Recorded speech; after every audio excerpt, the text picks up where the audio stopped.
Hi friends, welcome to another episode with the Ennea sisters. Today we're talking about Bridgerton. Yeah. Favorite characters, Daphne and the Duke. Yes. So if you were wondering, we think Daphne is a Type 4. and the Duke, 3. So let's talk about why. All right. We also wanted to mention the country. Mm-hmm. So we know that culture affects our personalities, where we grew up, how we were raised. Yes. And being England, these British folks feel very type 1 to us.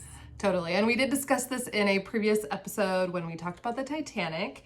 Yes. So again, these are going to be the people that live underneath the umbrella of what is right, what is proper. Order. Yes, there's a perfectionist edge to all of them. Right. So we must see these characters in context of that. Yes. Which is why we have deemed Daphne a 4. Yeah. Others may have thought she was a 1, but they were wrong. We're here to prove them that Okay. she's a 4.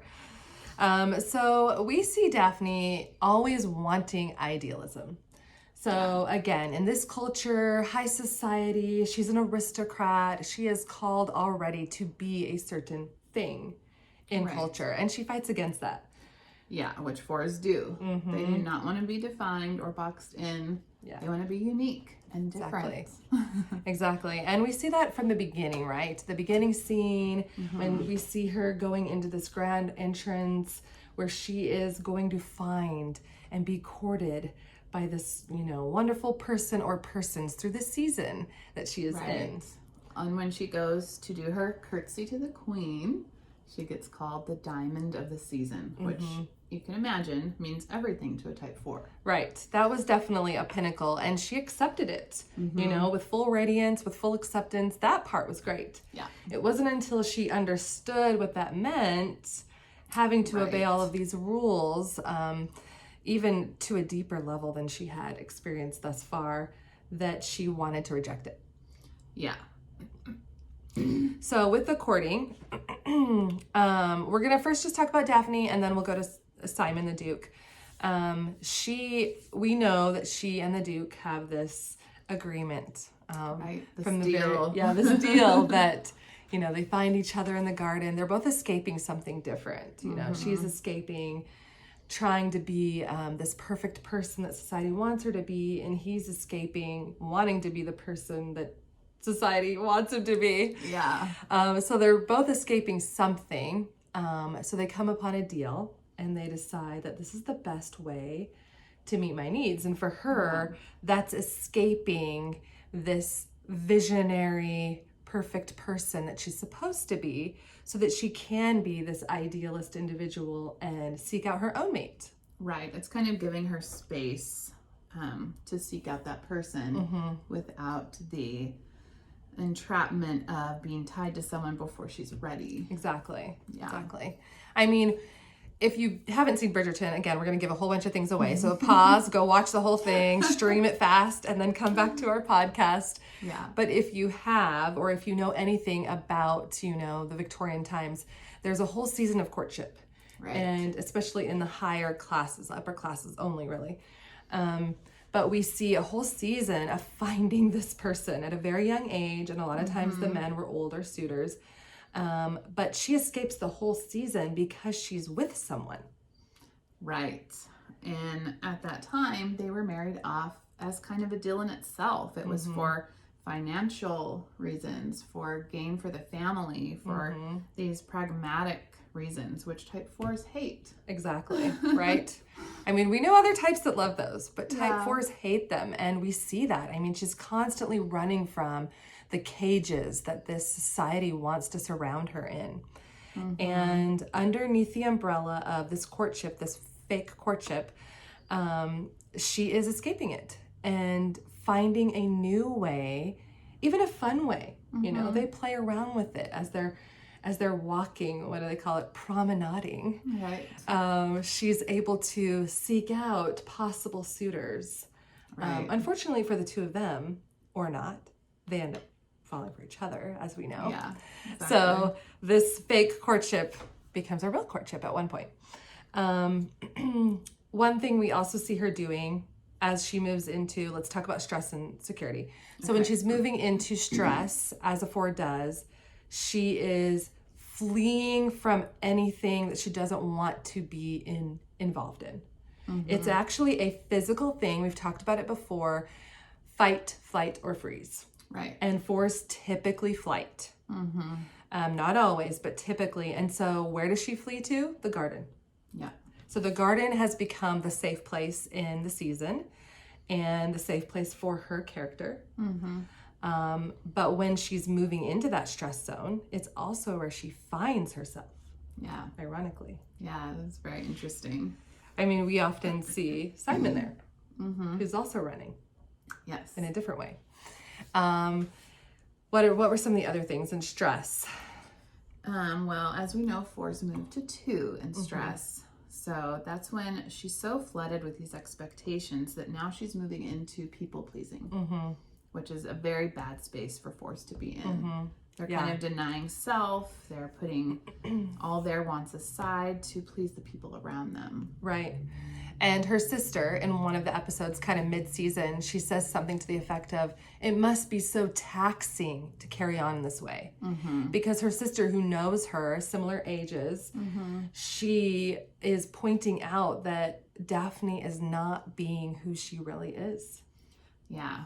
And Daphne says something like, well, don't you know I'm setting up this so that all of you will have an easier time? Exactly. So she's kind of taking on that too high and mighty, self-righteous side. Right. Pleasing her mom, pleasing society, pleasing the queen. It's all about a fakeness that she hates. Yeah. But she feels obliged to. Right. It's expected. Definitely. And then 4s go to 1, insecurity, which is also why I think there's the mistype of her character. Yeah. Because we do see her insecurity a lot of the times. Her confidence in who she is.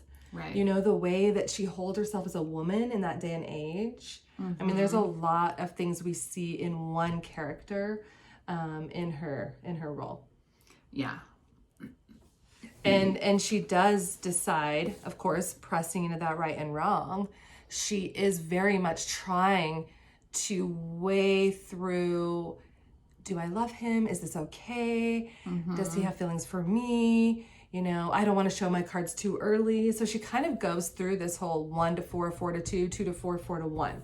Like it's like she keeps playing this triangle movement because of what Simon's doing. Well, yeah, and it's a stressful time in her life. I mean, this is the pinnacle decision that will make all the other decisions of her life. Exactly. And she even tells her brother, you have no idea what it's like to be a woman. I mean, my whole life is about marriage and making this decision. Right. So it'd be incredibly stressful. Right. And all the questions around family and having children and, you know, very personal, deep questions that should be hers, but they end up being society's. Like there's so many people involved in this play, this power play for the family, as you mentioned before, that she's surrounded with shame in making the wrong decisions, which is where 4 feels. Right. Through shame. In that heart triad. Yeah, for sure. So she's in the heart triad. She feels shamed by not making the right choice, going to 1. And at one point almost does make the wrong choice for herself because of that shame. And also misidentifying patterns, which we won't get into the depths of that, but when she chooses to maybe marry the prince because the queen wants her to, going back to 2 to people pleasing and hoping that this kind of helps her get over the shame, realizing that this feeling I'm feeling is coming from my family, the expectations, and it's the best choice. Right. When we as the viewers are like, no, that's not the best choice. Yeah, for sure. So she's definitely moving back from stress to strength in almost every episode. I feel like we see her go from average to integration back to disintegration. Right. Well, that's what makes it so dramatic and interesting. Yeah. And that's what 4s are all about. Oh, yeah. We see that in her writing the song for him. Right. It's a very artsy, creative kind of thing, which we often see Fours in that space. Yeah, definitely. Yeah, that's kind of a pinnacle moment of when she feels for him. Yeah. And completes the song, and then her sister again mentions, "Oh, you finished that song." It's kind of a turning point, I think, for the first season. Yeah. Okay, to Simon, our 3. Yes, the Duke. So he is all about how he is perceived by others, his reputation, putting on a mask, hiding his feelings. Yes, even to the point of no one really knew him. You know, Right. even her brother, who claims to be one of his best friends, not even he knew any of his deepest, darkest secrets. Right. I mean, he's so good at being charming and fitting this role that is expected of him in this time. Right. And he's created a role for so long that even at some points he misidentifies with himself. It's like he's hidden this person, the real person inside, for so long that he doesn't even recognize himself when he appears. Right. I mean, that's why 3s are so complicated, because they appear one way, but that is not the true person. Right. It's this hidden, layered thing that they don't want to share with people. And so when he is seen in that first scene we mentioned, he's making a deal to protect his reputation. Exactly. So they're doing it for different reasons. He gets to hide away from all the women that are after him. Yeah. And still have this underground reputation, if we want to call it that. Yeah. Appearing to be very high society, whereas her reasons were different, being, you know, a 4. Yes. So again, no feelings, hiding behind the show, the mask. And we see him going into his stance, the aggressive stance, quite often. This is where we see feelings coming out in anger, in defiance against his role as a man, his role as upper class, someone that, you know, Lady Danbury reminds him of, like, this is your role in society. You are to court, you are to come to balls, you are to do these things. Right. Because we know she's an 8. And so it's like, this is your role and you will do these things, you know? Exactly. Lady Danbury brings out, we think, the best in him. Yeah, for sure. Yeah, she was definitely like a mother figure to him. Not in a lovey-dovey way, but in, I'm going to protect you and always be there for you, which is what 3s need. Exactly. So we see him in this aggressive stance, and we believe the reason why he's there is from that foreshadowing of his past and coming into his future. He was shamed by his dad. Yeah, deeply shamed. Deeply shamed, to the point where we've touched on this before. If you haven't heard it, write notes. Yeah. In the first 5 years of your life, you become your Enneagram number. And it is psychologically and genetically bound to who you are as a person. So the key players in that stage of your life really matter. And for this person, it happened to be a very hateful, very aggressive, harsh father who probably brought out the worst in a lot of people. Yeah. And unfortunately used all these expectations that he had on his son, kind of against him, you know, and shamed him to the point where Lady Danbury has to come rescue him. Right. And of course, we see that mother role, like you mentioned. Yeah. Where even in his defiance, he listens to her. Right. Yeah, she tells him that he is going to come to this ball that she's having. He's like, no, I'm not going to that. She's like, yeah, he'll be there. Right. And in the end, in that final dance between Daphne and the Duke, in the rain, that point where, oh my goodness, talk about 4 dramatic. It's like this dramatic scene of how she finally is like, I'm tired of hiding. This is how I feel. And it makes me cry because I'm attached to 4. I'm a 1. And Lady Danbury holds her cane to the side because other people want to go out and dance. Yes. And she's like, nope, this is their moment. We are all leaving. Yes. She's protecting them so they can have their connection. Yes, and so good. that's pivotal for them, which we'll talk about a little bit later. But so we see him in stress. Where do we see him in strength? So as a 3, he goes to 6 in strength, which is when he's going to become more loyal, more supportive. Yeah. I think we see a little bit of that in their courtship when they're kind of playing things out, and he's trying to actually help her. Yeah. Like, no, that's not going to be a good move for you, or I kind of want to protect you away from these other men who aren't the right choice. Right. Definitely. I mean, she feels that to the point where she is identifying him as a best friend at that point. Right. And I think that deep down, he does see her as a friend. Yeah. Which is why it's so hurtful when he does go to stress his 9 and says, it wasn't that passive aggressive, it was pretty aggressive. Yeah. Things like, we were never friends. Yeah. You know, he knows that that is what will hurt her the most. But in his mind, he's doing it in a protective way. Right. He knows that he is not going to have children. And even though he's falling in love with her, the only way out is to hurt her so that she withdraws away. Yeah. Which is a really hard scene to watch, you know, and then he runs back to his estate and is like, we're leaving, and it's this dramatic scene of aggressiveness and definitely disintegration in his 9. He is gone. Yeah. He is ready to pack up everything, including his feelings, and Yeah. hide them even deeper. Exactly. Because they were just about to be let go.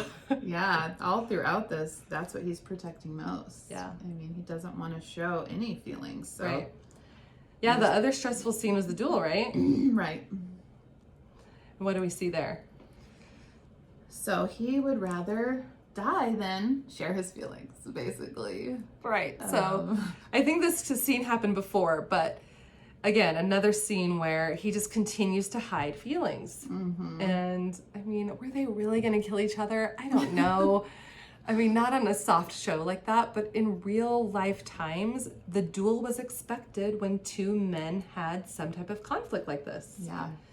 And he shows up in a real way to suppress his feelings and allow those to die.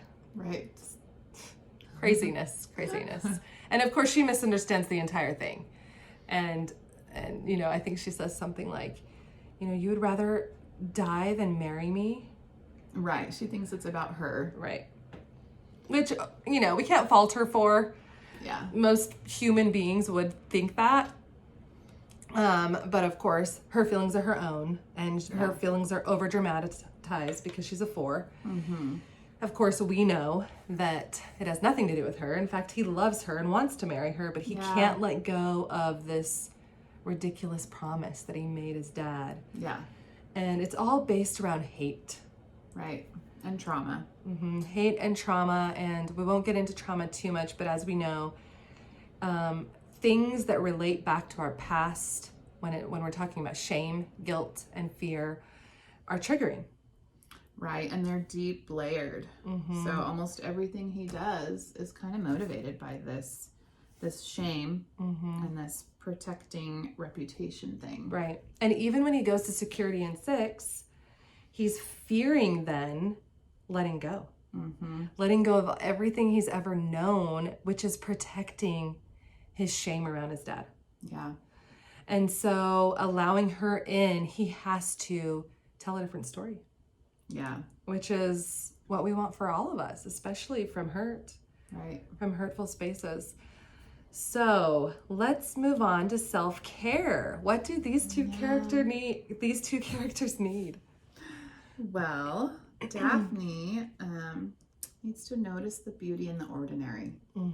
So 4s, they like these idealistic, extraordinary things. They don't like the practical, everyday stuff.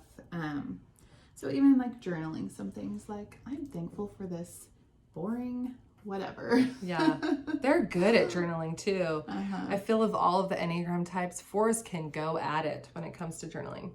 Yeah. And noticing beauty. They're very poetic. And sitting and meditating. One thing that we do at our retreats is an awe walk, which recognizes the nature that's surrounding us and how small we are in comparison with the space and the forces that are all around us. Yeah, which can be so great for fours, as well as moving their bodies, pulling out from that withdrawn stance to move into doing. Yep. Any kind of yoga or hiking. Yeah, for sure. Best self-care practices. Okay, and then Simon, the 3, they too should journal feelings. Yeah, in a different way. Right. For 3s, it's more about noticing the feelings and owning them and naming them. Right. Just think of what he could have done. Well, way sooner. Right. If he would have been journaling. Yeah. I mean, that was a thing, especially back then. They had all that time. Right. They didn't have all these distractions. I mean, we have the same amount of time, but I feel like they had less distractions, which may or may not be the case.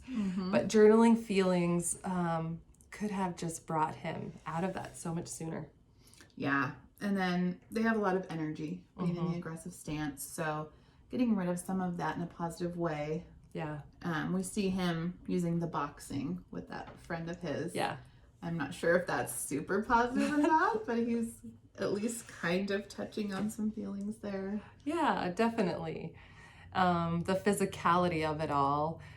The walk, of course, with her promenading, that was nice, especially since it allows for relational aspects of conversation.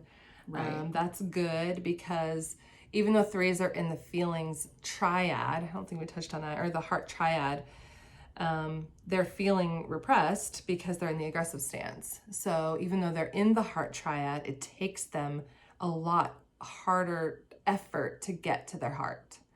Right. And usually they have to do and they have to be involved in something relational to be able to access those pieces. Yeah, so they really need to be in a relationship with someone that sees them for who they are, and it's not about performance. Exactly. And that's why, going back now to Daphne and Simon, a 4 and a 3, that is why that scene in the rain is so... Oh, shoot. I lost power. Oh, no. Hold on.